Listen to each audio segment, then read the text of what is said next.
Hello friends, welcome to Indian study पर आपका स्वागत है। दोस्तों, आज की इस वीडियो में मैं आप लोगों के लिए हिंदी का टेस्ट लेकर के आया हूं, जो कि आपके आने वाले एग्जाम यूपीएसआई के लिए बेहद इंपॉर्टेंट है। तो वीडियो को एंड तक जरूर देखिएगा, क्योंकि लास्ट में मैं आपसे क्वेश्चन भी पूछूंगा और उसका आंसर आपको कमेंट बॉक्स में बताना होगा। साथ ही साथ इस वीडियो के पीडीएफ डिस्क्रिप्शन में टेलीग्राम चैनल का लिंक दिया हुआ है, वहां से आप प्राप्त भी कर सकते हैं। पहला क्वेश्चन, विशेषण का उपयोग निम्नलिखित में से किसके बिना नहीं हो सकता? जल्दी बताओ। तो आपका सही आंसर क्या हो जाएगा? संज्ञा।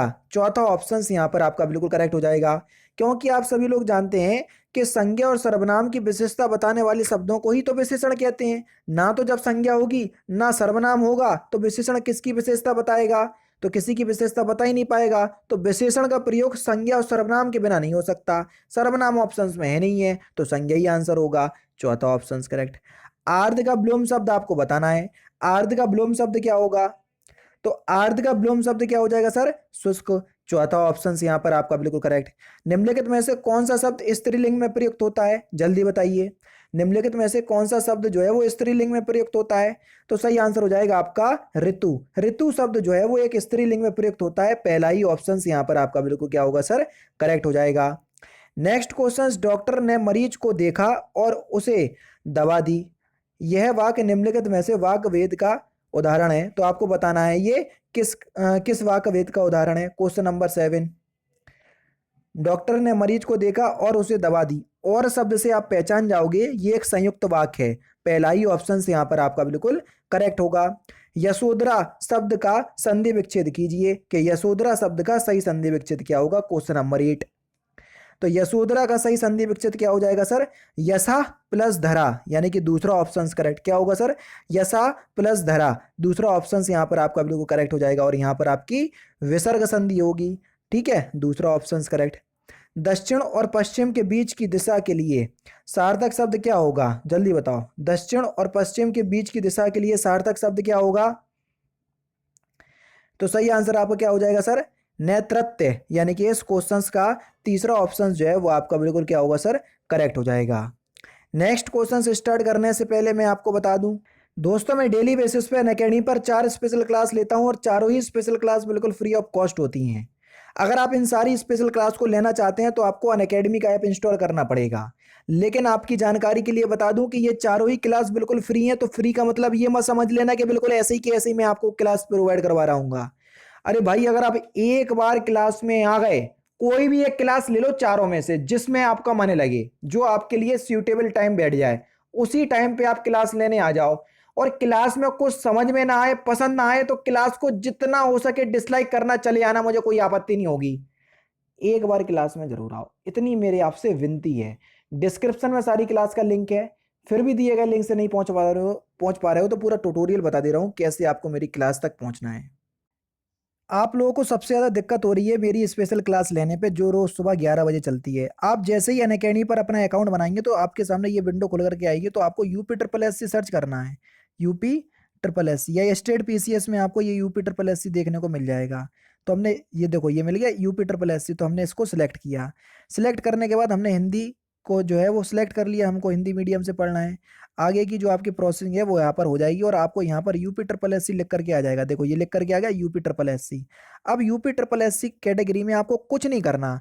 आपको जाना है ये सर्च पे और यहाँ पर आपको मेरा नाम सर्च करना है। मेरा नाम है तारिक सरवर, TARIQ, तारिक सरवर, ये मेरा नाम है। तो देखो, मैं आपको वहां पर दिख जाऊंगा, ये दिख गया मैं। ठीक है, यहाँ पर जैसे ही आप करोगे तो आपके सामने इसको आप क्लिक करोगे तो मेरी सारी क्लासेस आपके सामने आ जाएंगी। जो आगामी क्लास होंगी वो भी आ जाएंगी। देखो, ये सारी क्लासेस आ गई। अभी हाल ही में क्लास लेकर के हटा हूँ 37 मिनट पहले।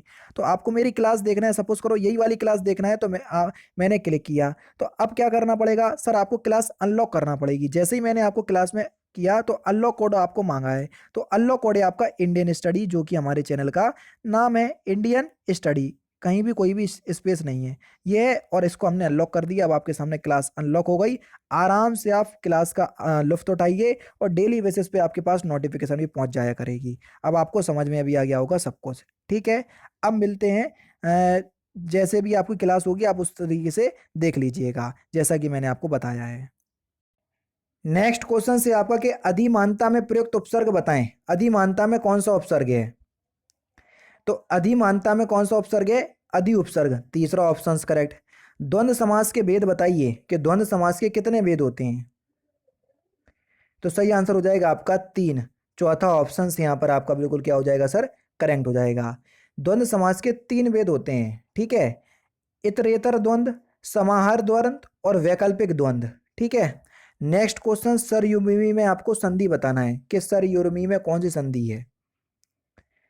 तो सही आंसर आपका क्या हो जाएगा? दीर्घ संधि। इसका जब आप संधि विकसित करोगे तो क्या हो जाएगा sir? Saryu plus Urmi, Saryu plus Urmi. और देखो यहाँ पर बड़े ऊ की मात्रा और यहाँ पर भी बड़ा ऊ मिलकर क्या बनाते हैं? बड़ा ऊ। तो बड़ा ऊ किसको डिनोट करता है, किस में बनता है? दीर्घ संधि में। पहला ऑप्शन करेक्ट। जो जिसे कभी बुढ़ापा ना आए उसको क्या बोलेंगे? जिसे कभी बुढ़ापा ना आए तो उसको बोलेंगे हम अजर। चौथा ऑप्शन करेक्ट। लिपि की आवश्यकता होती है, तो लिपि की आवश्यकता होती है किसमें? लिपि की आवश्यकता भाषा लिखने में होती है। दूसरा ऑप्शन करेक्ट।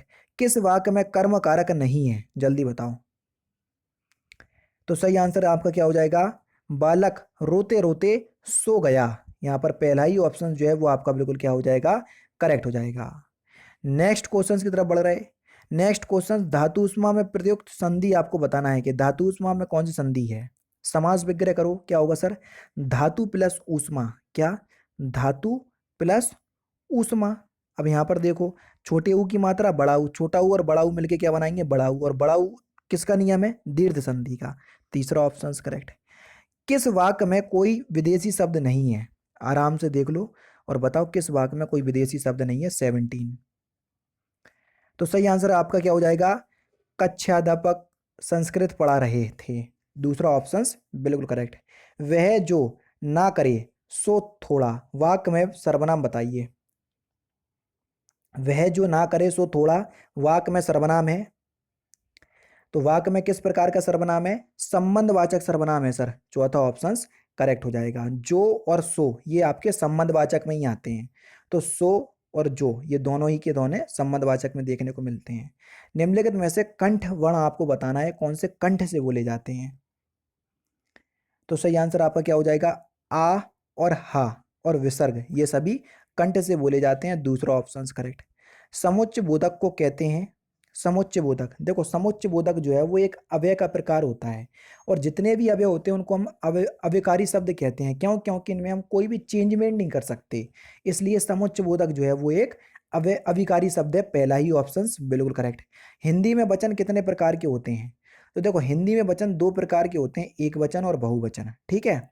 इनमें से क्या कविता के पदों में सक्रियता और प्रभावशीलता लाता है? तो क्या लाता है? तो सही आंसर हो जाएगा आपका काव्य गुण। तीसरा ऑप्शन बिल्कुल करेक्ट। एक से बढ़कर दूसरे का अर्थ व्यक्त करने के लिए सही लोकोक्ति आपको बताना है। तो सही आंसर क्या हो जाएगा? शेर को सबाशेर। दूसरा ऑप्शन करेक्ट। आविर्भाव का आपको ब्लूम शब्द बताना है कि आविर्भाव का ब्लूम शब्द क्या होगा। तो आविर्भाव का ब्लूम शब्द हो जाएगा आपका तिरोभाव। तीसरा ऑप्शन करेक्ट।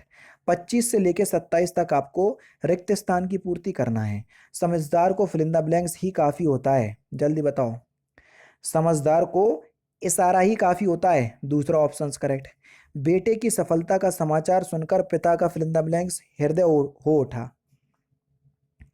तो बेटे की सफलता का समाचार सुनकर पिता का हृदय प्रफुल्लित हो उठा। तीसरा ऑप्शन बिल्कुल करेक्ट।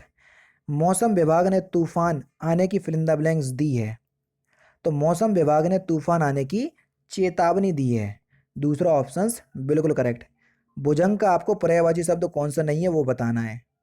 भुजंग का पर्यायवाची शब्द कौन सा नहीं है ये हमसे पूछा है। तो सही आंसर हो जाएगा गरुण। गरुण शब्द जो है ये भुजंग का पर्यायवाची शब्द नहीं है ना। यानी कि इस क्वेश्चन का दूसरा ऑप्शन बिल्कुल करेक्ट हो जाएगा।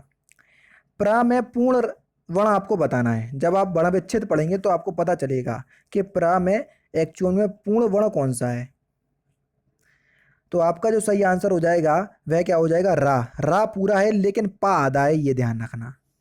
जसोदा हरि पालने जुलावे, हल रावे दुल रावे, मल हावे जोई सोई कछु गावे। इसमें आपको बताना है कौन सा रस है इन पंक्तियों में।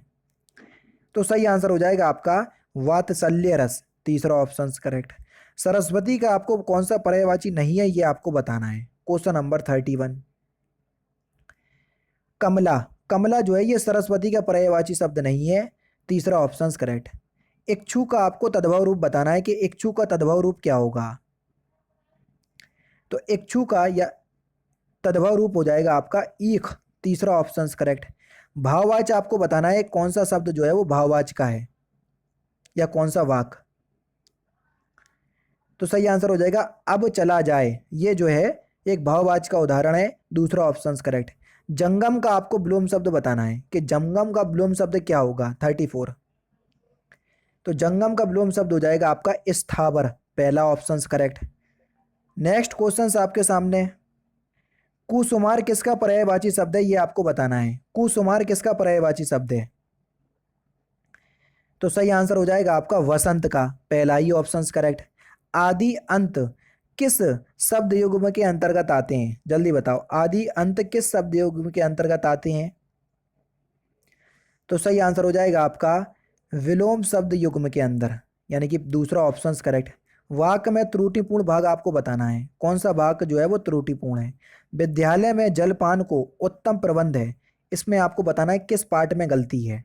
Question number 37। तो सही आंसर क्या हो जाएगा, देखो जलपान को बी पार्ट में गलती है, ठीक है, क्योंकि इसका सही वाक्य होगा विद्यालय में जलपान का उत्तम प्रबंध है, का आएगा ना कि को, दूसरा ऑप्शन करेक्ट। हिंदी का प्रथम महाकाव्य किसे माना जाता है, जल्दी बताओ। तो हिंदी का प्रथम महाकाव्य पृथ्वीराज रासो को माना जाता है, और जिसके रचनाकार कौन है, चंद्रवरदाई। यदि कालिदास की अभिज्ञान शकुंतलम का हिंदी, कवि कालिदास की अभिज्ञान शकुंतलम का हिंदी अनुवाद किसने किया। तो ये किया राजा लक्ष्मण सिंह ने, चौथा ऑप्शन करेक्ट। व्यास सम्मान 2019 निम्नलिखित में से किसे दिया गया। तो किसे दिया गया, नासरा शर्मा को, पहला ऑप्शन करेक्ट। तो दोस्तों ये थे आपके 40 हिंदी के इंपॉर्टेंट क्वेश्चंस जो कि आपके आने वाले एग्जाम यूपीएसआई के लिए बेहद इंपॉर्टेंट हैं। अगर आपको वीडियो अच्छी लगी तो प्लीज़ दोस्तों वीडियो को लाइक और शेयर जरूर कर दीजिएगा। तो दोस्तों फिलहाल की वीडियो में सिर्फ इतना ही। अगर आपको वीडियो पसंद आए तो प्लीज़ दोस्तों वीडियो को लाइक कीजिए, शेयर कीजिए और साथ ही साथ हमारे चैनल को सब्सक्राइब करना ना भूलें, क्योंकि मैं रोजाना इसी तरह की वीडियोज़ आप लोगों के लिए लाता रहता हूँ। नमस्कार दोस्तों, जय हिंद, जय भारत।